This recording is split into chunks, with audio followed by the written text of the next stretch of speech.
왜 전 세계 사람들이 한국어를 배우기 시작했을까? 왜 유명한 기업들이 한국에 들어오려 할까?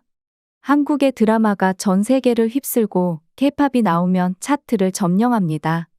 반도체, 스마트폰, 배터리 같은 고부가가치 산업에서도 한국의 물건이 없으면 안 되는 상황입니다.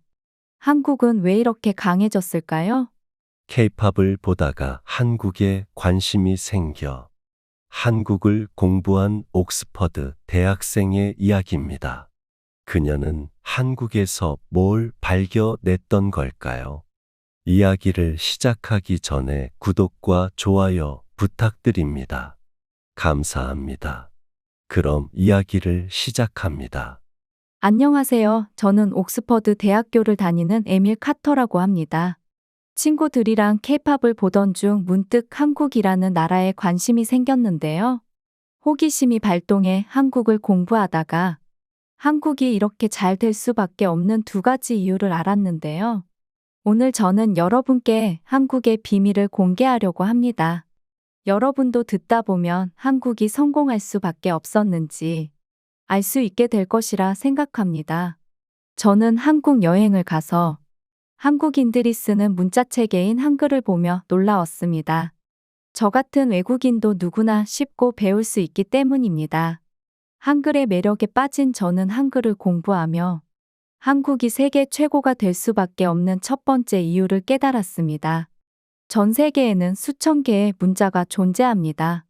하지만 그 중에서 누가 문자를 어떤 원리로 만들었는지가 정확히 기록되어 있는 문자는 오직 하나뿐입니다. 바로 한글입니다. 세종대왕은 1443년 위대한 결단을 내립니다. 백성들이 자신의 뜻을 제대로 쓰지 못하는 것을 보고 슬프다며 멍청한 사람이라도 누구나 쉽게 배우고 사용할 수 있는 새로운 문자를 만들기로 한 것입니다. 당시 조선시대는 중국의 영향을 받아 한자를 공식 문자로 쓰고 있었습니다. 하지만 한자는 배우는데 긴 시간이 걸렸고 대부분의 백성들은 글을 쓸 줄조차 몰랐습니다. 게다가 한자의 문법 구조는 한국어와 달리 복잡했기에 우리말을 제대로 표현하기 어려웠습니다. 세종대왕은 백성들에게 안타까움을 느끼며 3년 동안 문자 연구에 집중했습니다. 그 결과 탄생한 것이 바로 훈민정음, 즉 지금의 우리가 사용하는 한글입니다. 한글은 다른 문자랑 달리 과학의 원리가 집약된 대단한 발명품이었습니다. 자음은 발음 기관의 모양을 본떠 만들었습니다. 기역은 혀가 목구멍을 막는 모양, 니은은 혀가 위 잇몸에 닿는 모양을 본뜬 것입니다. 모음은 하늘, 땅, 사람을 상징하는 세 가지 기본 요소를 조합해 만들었죠. 이러한 과학적 원리 덕분에 한글은 세상의 모든 소리를 가장 정확하게 표현할 수 있는 문자가 되었습니다. 여기서 한글의 가치는 끝나지 않습니다. 한글은 미래 AI 시대에서 가장 이상적인 문자로 평가받고 있습니다. 한국인들이 인터넷에서 글을 쓸 때 외국인들과 달리 문자를 타이핑하는 속도가 빠른 것도 이 때문이죠. 실제로 최근 구글, 엔비디아 같은 세계적 기업들이 한글의 원리를 연구하며 새로운 AI 언어 모델을 개발하고 있습니다. 한글은 단순한 문자가 아닙니다. 세종대왕은 한글을 창제할 때 어리석은 사람이라도 열흘이면 배울 수 있다라 말했고, 실제로 한국의 문맹률은 0%에 거의 접근합니다. 이것이 한국이 세계 최고가 될 수밖에 없는 첫 번째 이유입니다.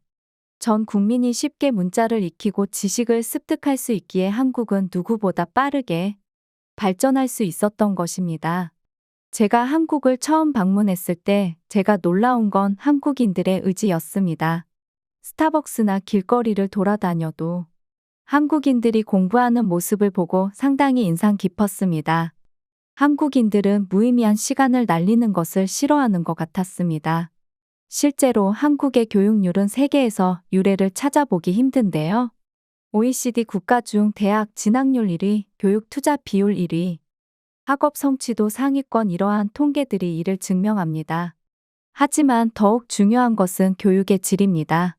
한국의 교육은 단순한 지식의 전달을 넘어 창의적 사고와 문제 해결 능력을 키우는 방향으로 진화하고 있습니다. 4차 산업혁명 시대에 필요한 융합형 인재를 키워내는데 최적화되어 있는 것입니다. 특히 주목할 만한 것은 평생 교육에 대한 열정입니다. 한국인들은 나이와 관계없이 끊임없이 새로운 것을 배우려 합니다. 은퇴한 노인들도 스마트폰 강좌를 듣고 직장인들은 퇴근 후 외국어를 공부합니다. 이러한 교육열은 한국이 세계 최고의 강국으로 성장하는 원동력이 되었습니다. 새로운 기술을 빠르게 습득하고 적용하는 능력, 그리고 끊임없이 혁신을 추구하는 자세는 바로 이러한 교육 문화에서 비롯된 것입니다. 이것이 한국이 세계 최고가 될 수밖에 없는 두 번째 이유입니다. 한국이라는 나라는 공부할수록 저를 놀라게 합니다. 세계는 지금 새로운 변화의 시대를 맞이하고 있습니다. 그리고 그 변화의 중심에 한국이 서 있습니다. 한국이 세계 최고가 되는 것은 어쩌면 이미 정해진 운명이었을지도 모릅니다. 그리고 그 여정의 진정한 주인공은 바로 여러분입니다. 한국을 공부한 그녀의 애정이 드러나는 글인데요. 정말 한국의 가능성은 대단하다는 걸 느끼게 됩니다. 오늘도 영상이 재미있으셨다면 구독과 좋아요 부탁드립니다. 다음 영상에서 더 좋은 이야기로 찾아뵙겠습니다. 감사합니다.